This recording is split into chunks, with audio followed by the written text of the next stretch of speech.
This video is sponsored by Simply Safe because there's no safe like Simply Safe. The precision immobilization technique.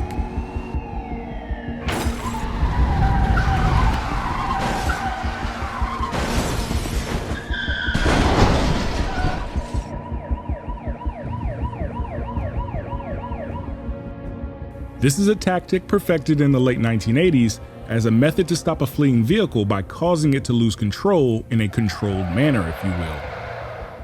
Perfect execution sends a suspect's car into a disabling spin and it will stall, allowing two backup police cruisers time to surround the suspect. Imperfect execution can have catastrophic results.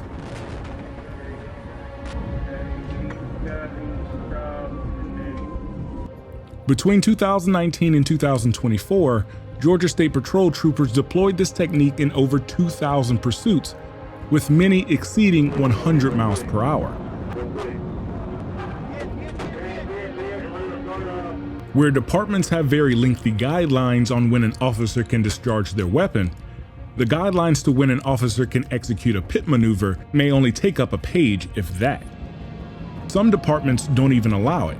Some may need supervisor approval before using it, and others consider a pit maneuver an act of lethal force if used above 20 miles per hour. It needs to be justified considering the factors of the pursuit.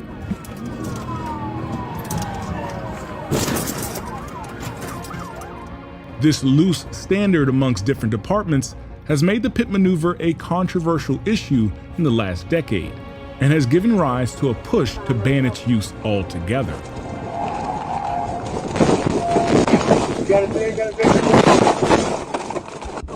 But how did it all get to this point? Well, you have to go back to where it all started.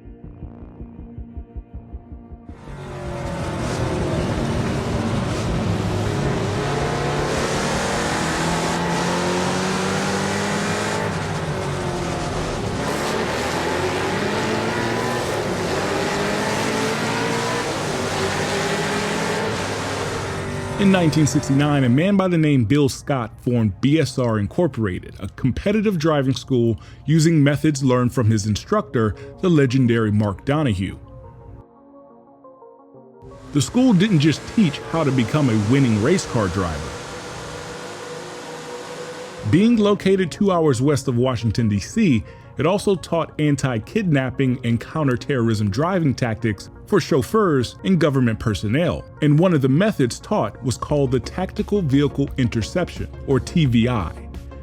If an individual was kidnapped, a pursuing vehicle could disable the kidnapper's vehicle by matching the speed of the kidnapper's vehicle and then hitting the rear quarter panel of the target, just behind the rear wheel to spin the target vehicle by 180 degrees and disabling it without injury to the occupants of either vehicle.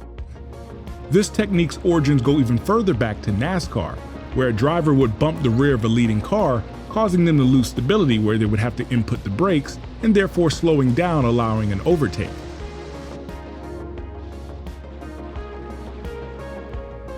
The TVI would eventually be adopted by the Fairfax County Police, who were just merely an hour away from BSR Incorporated. And the technique was modified to be used in ending police pursuits and renamed into the Precision Immobilization Technique, or PIT. Fairfax Police taught this method to other departments, and the technique spread like wildfire due to its effectiveness.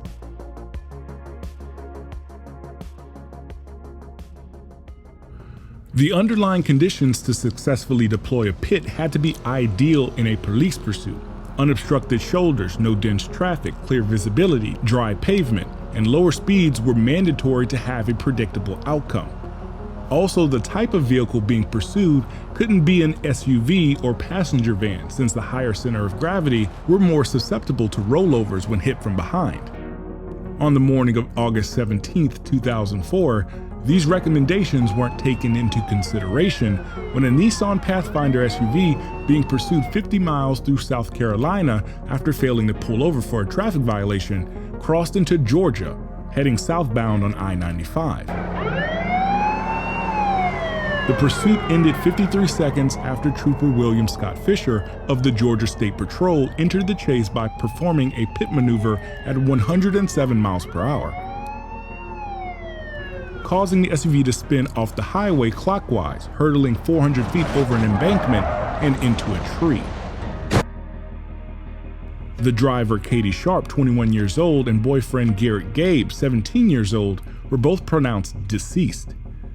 Georgia State Patrol's pit maneuver guidelines at the time consisted of just merely 2 bullet points.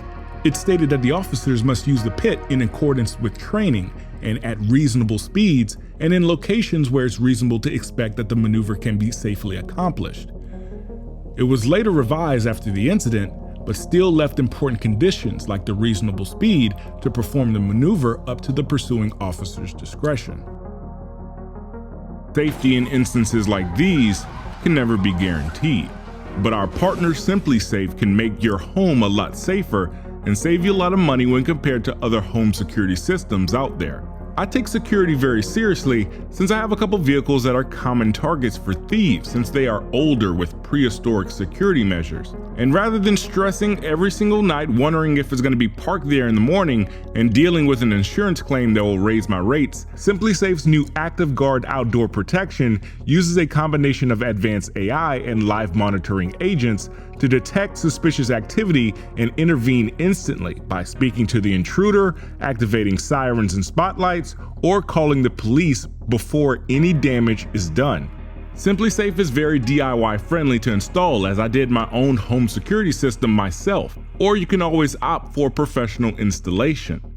With the SimpliSafe app, I can arm and disarm the system, view camera feeds, and manage it all from anywhere in the world, anytime, and I'm always protected. Unlike other systems out there, there's no contracts or cancellation fees, and SimpliSafe is offering half off a new SimpliSafe security system, giving you the same peace of mind that I have, but for half the price. So save 50% off your SimpliSafe security system when you sign up for a professional monitoring plan and get your first month for free. So visit simplisafe.com/337speed to customize yours. And there's no safe like SimpliSafe. The events of August 17, 2004 are just one of many instances of pit maneuvers resulting in fatalities. State troopers in Arkansas, Oklahoma, and Georgia together saw at least 40 fatalities tied to the use of the precision immobilization technique between 2017 and June 2024, which is roughly half of the pit maneuver fatalities nationwide. In fact, Georgia leads the nation in pursuit fatality rates, around 18.75 people per million population, around 3 times that of California and more than 10 times that of New York. Georgia State Patrol, having a looser policy surrounding pursuits, has given them the reputation that can be summed up into one sentence: you don't run from GSP.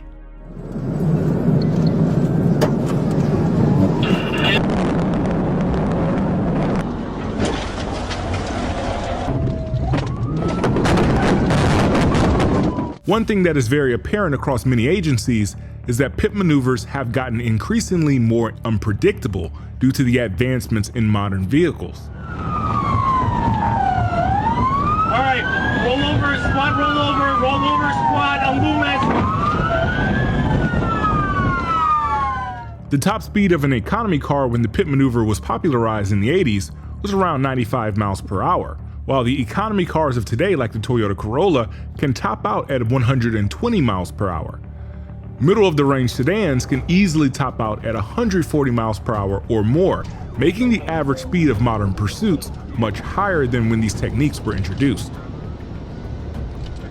Also, federally mandated driver aids like stability control can add a level of unpredictability when trying to perform a pit, as the ABS computer senses the steering input difference in wheel speeds and then tries to stabilize the car with braking inputs, which can cause secondary contact with the pursuing officer.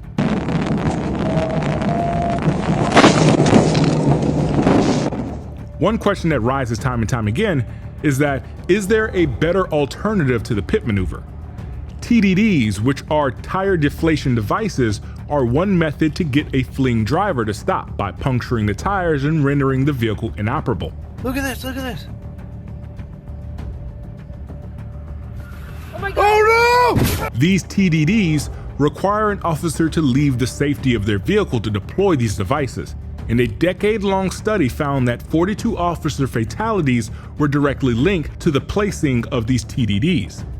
Fleeing suspects often try to avoid the spike strips by driving on the shoulder or weaving erratically, which makes anticipating the trajectory of a fleeing suspect much harder to avoid. Another technology is grapplers, a bumper-mounted device that deploys a net, which is then pulled around the tire and axle by the tire's rotation with the goal of immobilizing the vehicle.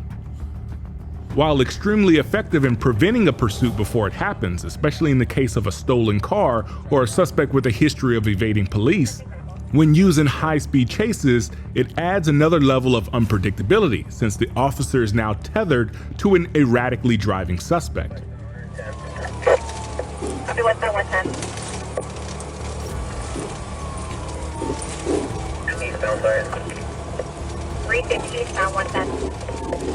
No grapple, no, gotta grapple.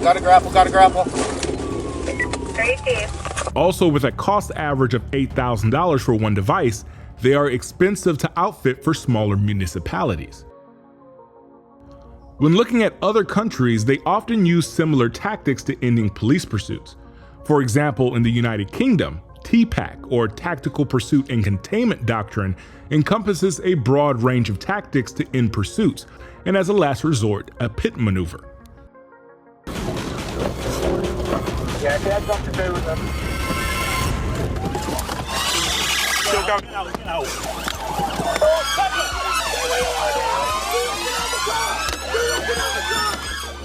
TPAC officers are dedicated specifically to ending police pursuits, which is in contrast to US police, which are all trained in some sort of pursuit doctrine.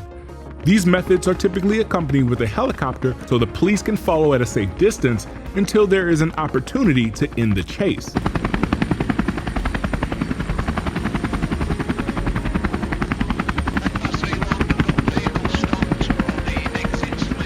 The advantage of helicopters in chases to track suspects isn't always an option in the US, typically reserved for larger cities given how cost prohibitive they are. And with a landmass 40 times larger than the UK, police pursuits often don't involve helicopters in the US, so every officer is trained in ending pursuits.